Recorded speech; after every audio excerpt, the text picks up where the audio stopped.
Many Western Muslims have to cope with assumptions about race as much as religion, but increasing numbers of converts don't have that problem. Fidelma O'Leary was born in Cork into a devout Catholic family that followed that well-worn emigrant trail to America almost 20 years ago. I grew up in a household that prayed the Angelus when the church bells rang, prayed the rosary as a family together almost every evening.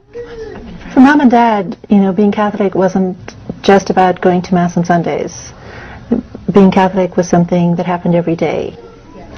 That's why I think for me, being Muslim and praying 5 times a day, it's easy.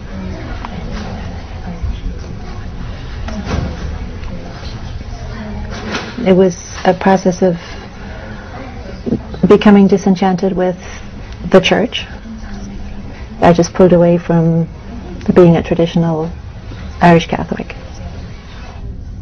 Today, Fidelma lives in the Texas state capital, Austin, and is professor of biology at St. Edward's University. You find someone poking around inside your nostril, right? They're just worried about you. Okay? A college friend of mine gave me a copy of the Quran. I was pretty darn excited to know that there was actually a religion that was what I believed.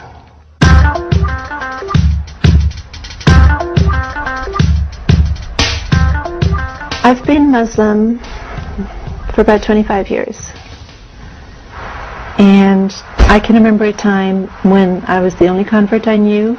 Now, I mean, my circle of friends is half converts. Most Friday mornings, Fidelma hosts a prayer group at her home, and among the faithful are 2 other Irish converts, Eileen and Michelle. Hey, we're 3 lovely lassies from Erin. And I am the best of them all. The world is becoming quite secular, and I think that's okay for a while, but then people look for meaning and they look for significance.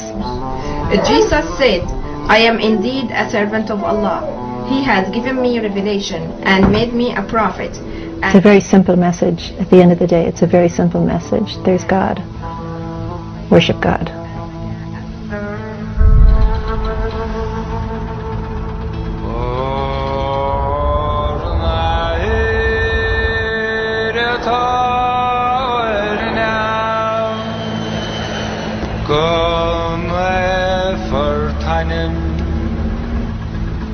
We followed Fidelma and her daughter Sarah back to Cork during the Christmas holidays.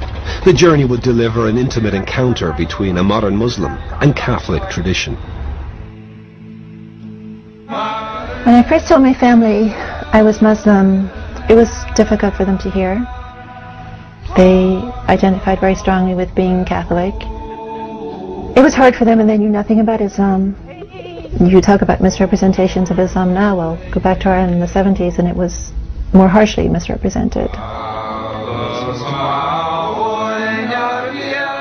I don't think you gave me a kiss. Give me a kiss and a hug for your auntie. What's your favorite auntie? It doesn't matter. How's everything?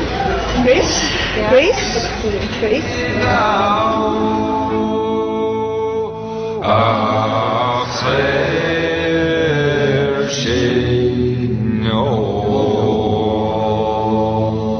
This is the small little part of Cork City that I grew up in as a child.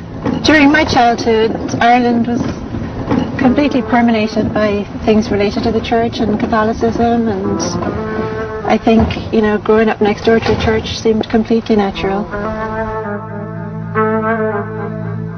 Even after I became Muslim, I used to come there from time to time with my parents just to, you know, show them that respect, and brought my kids here so they could see it.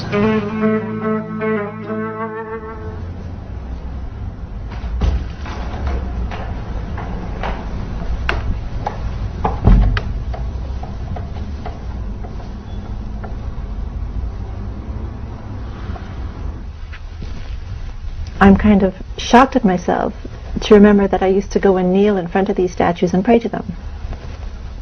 And the thought of kneeling at a statue of some virtuous person who passed away and praying to that person is ludicrous to me.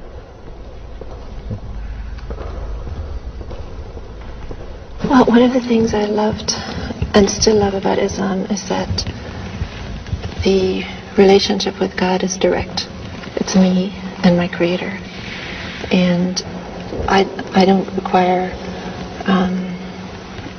clergy people. I don't have to go through clergy to have access to God. So I can learn from scholars, but my access to God, my worship is direct. I stand before God and I worship, and I ask for help and I ask for guidance, and it's a very direct connection. And that means an awful lot to me.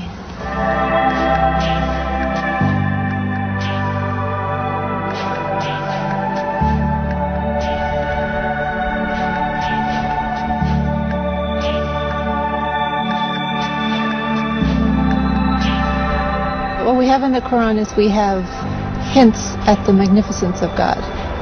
Ar-Rahman Ar-Rahim, the most merciful, the most forgiving, all-powerful, unimaginable creator, unlike anything created.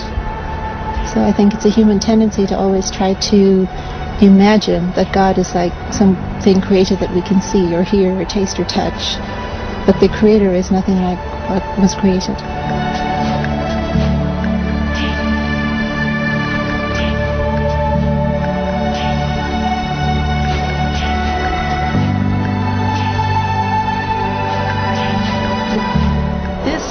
God's creation.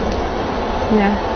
And this makes me want to submit myself to God.